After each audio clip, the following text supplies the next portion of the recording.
누가복음 5장 33절부터 39절까지 제가 봉독해 드리겠습니다. 그들이 예수께 말하되 요한의 제자는 자주 금식하며 기도하고 바리새인의 제자들도 또한 그리하되 당신의 제자들은 먹고 마시나이다. 예수께서 그들에게 이르시되 혼인집 손님들이 신랑과 함께 있을 때에 너희가 그 손님으로 금식하게 할 수 있느냐? 그러나 그날에 이르러 그들이 신랑을 빼앗기리니 그날에는 금식할 것이니라. 또 비유하여 이르시되 새 옷에서 한 조각을 찢어 낡은 옷에 붙이는 자가 없나니 만일 그렇게 하면 새 옷을 찢을 뿐이요 또 새 옷에서 찢은 조각이 낡은 것에 어울리지 아니하리라. 새 포도주를 낡은 가죽 부대에 넣는 자가 없나니 만일 그렇게 하면 새 포도주가 부대를 터뜨려 포도주가 쏟아지고 부대도 못 쓰게 되리라. 새 포도주는 새 부대에 넣어야 할 것이니라.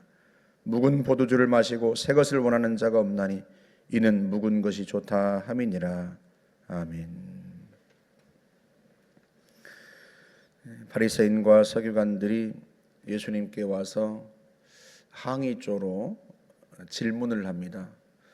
요한의 제자들은, 그러니까 세례 요한의 제자들은 금식하고 기도하고 바리새인의 제자들도 금식하고 기도하는데 왜 당신의 제자들은 금식을 안 합니까? 왜 날마다 먹고 마십니까? 하고 질문을 한 거죠. 예수님이 간단하게 대답하세요. 혼인집 신랑과 함께 있을 때 그 친구들이 금식할 수 있겠느냐? 그러지 않겠습니까? 잔치가 벌어졌는데, 결혼잔치가 벌어졌는데 금식하는 사람이 어디 있겠어요? 결혼잔치가 벌어졌을 때는 함께 먹고 마시고 즐거워하지 않겠습니까? 예수님이 이 땅에 오신 게요, 혼인집 잔치와 같아. 지금 주님이 그렇게 말씀하시는 거예요. 실제로 그렇지 않겠어요? 하나님이신 그분이, 하나님의 아들이신 그분이 이 땅에 오셨습니다. 오셔서 중풍병자를 낫게 하시고 나병 환자를 치료해 주시고 병든 자를 고쳐 주시고 세리와 죄인들을 맞아 주시고 그들을 구원하시고, 이 얼마나 놀라운 일이 벌어지고 있습니까? 나을 수 없다고 생각했던 병들이 낫고, 또 하나님께서 받아주시지 않을 거라고 생각했던 사람들 하나님이 받아주시고, 그러니 이게 날마다 잔치죠. 날마다 축제고. 그런데 그날에는, 그러니까 신랑을 빼앗길 날이 올 건데 그날에는 금식할 거다. 신랑을 빼앗길 날이 언제예요? 예수님께서 십자가에서 못 박혀 죽으시는 날, 예수님이 붙잡혀 가시는 날, 주님은 그걸 염두에 두고 말씀하십니다. 그때는 당연히 제자들이 먹고 마시겠습니까? 물론 예수님께서 부활하시겠지만 제자들은 그걸 알 수 없으니, 또 믿을 수 없으니 당연히 예수님께서 체포되어 붙잡혀 가시고 십자가에 죽으신 그때는 제자들이 근심하며 밥을 먹을 수가 없겠죠. 그때에 대해서 주님이 말씀하시는데요, 이어서 하시는 말씀이 새 옷을 찢어서 그 한 조각을 가지고 낡은 옷에 붙이는 사람이 없다. 당연하지 않겠습니까? 새 옷을 찢어가지고 낡은 옷에 기워 입는 사람이 어디 있겠어요? 그럼 새 옷도 버리게 되고 낡은 옷에 그 새 천조각도 어울리지도 않을 테고, 새 포도주를 새 부대에 넣어야지 낡은 가죽 부대에 넣는 사람이 어디 있겠느냐? 짐승의 가죽을 벗겨서 그걸로 포도주를 담는 부대로 썼단 말이죠. 그럼 처음 벗긴 그 짐승의 가죽은 신축성이 있기 때문에요, 포도주가 발효하면서 늘어나요. 그런데 이미 이제 신축성이 사라진 낡은 가죽 부대에다가 새 포도주를 담으면 포도주가 발효하면서 부풀어 오르는데, 부풀어 오르면서 결국 낡은 이 가죽 부대는 터져버린단 말이죠. 너무 당연한 일을 가지고 그 당시 사람들이, 그들이 잘 알고 있는 이야기를 가지고 예수님이 하시는 거예요. 이게 무슨 말이냐면 예수님의 말씀은 새 포도주입니다. 그걸 받아들이는 사람도 새 가죽 부대가 되어야 돼요. 낡은 가죽 부대 같은 사람들은 새 포도주인 예수님의 말씀을, 새로운 가르침을 받아들일 수가 없어요. 너희가 새 가죽 부대가 되어라, 그런 의미입니다. 이들은 낡은 전통을 가지고 예수님의 말씀을 비판하고 예수님을 배척하고 있단 말이죠. 그런데 여러분, 우리도 그럽니다. 예수를 믿는다는 것은요, 새 가죽 부대가 되는 것을 의미해요. 새로운 존재가 되는 것을 의미합니다. 그렇지 않으면 예수님의 말씀을, 새로운 이 말씀을 받아들일 수가 없어요. 지금까지 우리가 살아온 방식대로 사는 게 편하잖아요. 지금까지 가지고 있던 가치관, 세계관, 그걸 따라 사는 게 편합니다. 왜? 평생 그것을 따라서 살았으니까요. 무엇이 정말 가치 있고 귀한 것인지 그 가치관을 가지고 지금껏 살아왔는데 그 가치관을 바꾸라, 그러면 이게 쉬운 일이 아니지 않습니까? 돈이 인생의 최고인 줄 알고 산 사람에게 돈은 아무것도 아니다. 보이지 않는 것, 보이는 것은 아무것도 아니고 보이지 않는 것이 진짜 가치 있는 것이다. 하나님의 나라가 진짜 가치 있는 것이다. 영혼이 진짜 가치 있는 것이다 라고 이야기하면 그걸 위해서 네 것을 다 드려라, 그러면 이게 받아들이기 쉽겠냐 말이죠. 단적으로 부자 청년에게 예수님께서 말씀하시잖아요. 네가 가진 재산을 다 팔아서 가난한 자들에게 주고 너는 나를 따르라. 그랬더니 이 부자 청년이 근심하며 돌아갑니다. 내가 어떻게 하여야 영생을 얻을 수 있습니까? 하고 예수님께 와서 질문했는데, 그 영생을 얻으려고 어렸을 때부터 많은 계명을 지켰는데 예수님께서 한 가지 부족한 것이 있으니 너는 가진 재산 다 팔아서 가난한 자들에게 주고 나를 따르라. 이 사람은 그동안 뭐가 제일 중요하고 가치 있는 것으로 알고 살았어요? 말은 영생을 얻는 것이 중요하다고 생각했지만 실제로는 그가 가장 중요하게 여겼던 건 뭐예요? 돈이에요, 돈. 근데 그 돈을 다 포기하고 예수님을 따르라니 이게 안 되는 거죠. 여러분, 우리 가운데도 예수를 믿고 그리고 신앙생활을 하는데도 주님의 말씀을 받아들이지 못하는 사람들이 있어요. 무슨 말이냐면 가치관이 안 바뀌는 거죠.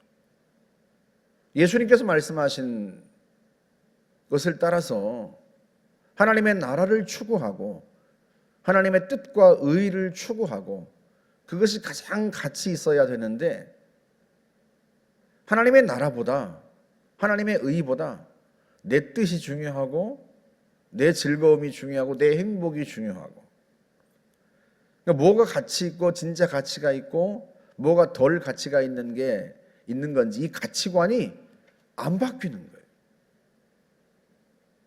예수님 말씀하시잖아요. 묵은 포도주를 먹고 새 것을 원하는 자가 없다. 그렇지 않습니까? 포도주는 오래된 것일수록 좋은 거란 말이죠. 그러니 오래된 좋은 포도주를 먹은 사람이 이제 갓 담은 아직 발효되지도 않은 새 포도주를 마시려고 하겠냐 말이죠. 마치 그것처럼 사람들이 그동안 자기가 가지고 있던 생각, 오랫동안 가지고 살았던 그 관습, 그걸 좋아하지, 그대로 살고 싶지, 그걸 다 버리고 새로운 가치관을 가지고 새로운 세계관을 가지고 살고 싶겠냐 말이죠. 사람들의 이 습성이 그래요. 그동안 그냥 몸에 익은 게 좋아요. 변화되려고 하니까 힘들어. 변화되는 게 힘들고 싫어요. 그래서 예수를 믿었다고 말하면서도 가치관이 안 바뀌는 사람들이 있어요. 예수님이 말씀하신 가치관을 받아들이질 않고 예수님이 말씀하시고 가르치신 세계관을 받아들이지 않아요.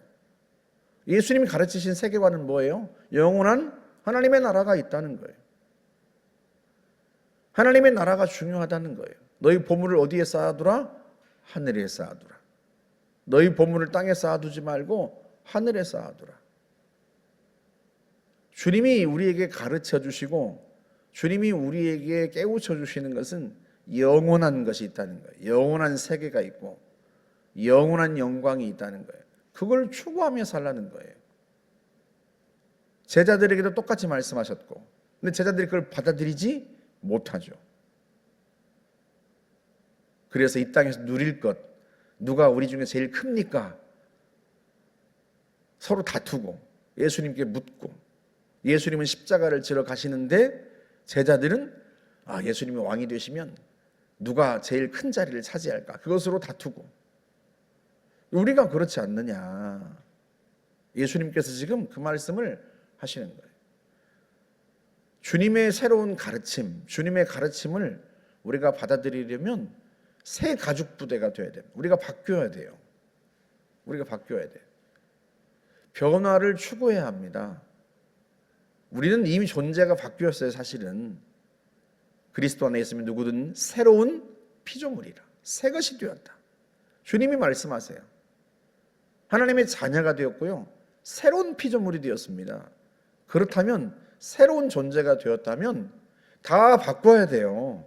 기존에 알던 가치관도 바꾸고 기존에 고수하던 세계관도 버리고 주님이 가르쳐 주신 가치관을 가지고 살아야 되고 주님 가르쳐 주신 세계관 속에서 살아가야 한단 말이죠. 여전히 낡은 거, 예수 믿기 이전에 가지고 있던 거, 그거 고수하고 살면 안 된다. 우리가 예수님의 말씀을 부지런히 듣고 읽고 마음에 새겨서 이렇게 살아야지 해야 됩니다.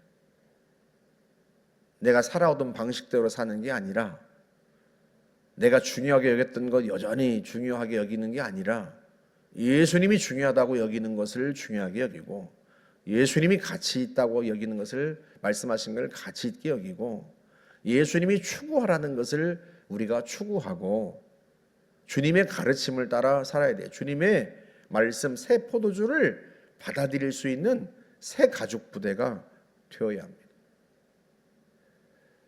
선교사들은 복음을 전하고 사람들을 예수 믿게 할 때요, 그들의 가치관과 세계관이 변하지 않으면 예수 믿는 것으로 보지 않습니다. 여전히 옛날 방식, 예전에 갖고 살았던 그 가치관과 세계관을 여전히 고수하고 있는 사람은 진짜 예수 믿는 게 아니다. 그게 선교사들이 모여서 내린 결론들이에요. 겉으로는 예수를 믿는다고 말하고 세례도 받겠다고 말하지만 정작 보니까 가치관이 변하지 않았다. 이 사람은 진짜 예수 믿는 게 아니다. 선교사들이 오랫동안 수십 년 동안 선교하면서 겪었던 것, 그거 모여서 함께 토론하고 의논하고 하다 보니 내린 결론, 가치관과 세계관이 예수님 것으로 바뀌어야 진짜 예수 믿는 거다. 주님이 지금 그 이야기를 하십니다. 사람들은 묵은 포도주를 좋아합니다. 새 포도주를 좋아하지 않아요. 오래된 것, 자기 몸에 익은 것. 하지만 예수님의 것으로 다 바꿔야 됩니다. 그래야 진짜 예수 믿는 게 되고요. 새로운 주님의 가르침을 받아들이려면 새 포도주가 되어야 한다. 이미도 되었으니 낡은 것은 버리라. 오늘 우리가 이 새벽에 기도하면서 나는 예수를 믿었다고 말하는데 아직도 무엇이 진짜 가치 있는 것인지 아직도 헷갈린다면 주님 앞에 기도하면서, 주님, 제가 주님의 말씀을 받아들이고 진짜 예수 믿는 사람 되고 싶습니다. 그렇게 기도할 수 있기를 주님의 이름으로 축복합니다. 함께 기도하겠습니다. 좋으신 하나님 감사합니다. 우리가 새 가족 부대가 되기를 원합니다. 아니 이미도 되었습니다. 예수 안에서 새로운 피조물이 되었습니다. 그런데도 불구하고 여전히 이전부터 가지고 있던 생각, 이전부터 몸에 익은 습관, 그걸 여전히 버리지 못하고 고수하고 있다면 얼마나 안타까운 일이겠습니까? 전능하신 아버지, 예수님이 말씀하신 것을 받아들이고 예수님의 말씀을 따라 가치관과 세계관을 바꾸며 주님 말씀 따라 사는 진짜 예수 믿는 사람, 진짜 그리스도인 되도록 성령께서 우리를 인도하여 주시고 깨우쳐 주옵소서. 예수님의 이름으로 기도하옵나이다. 아멘.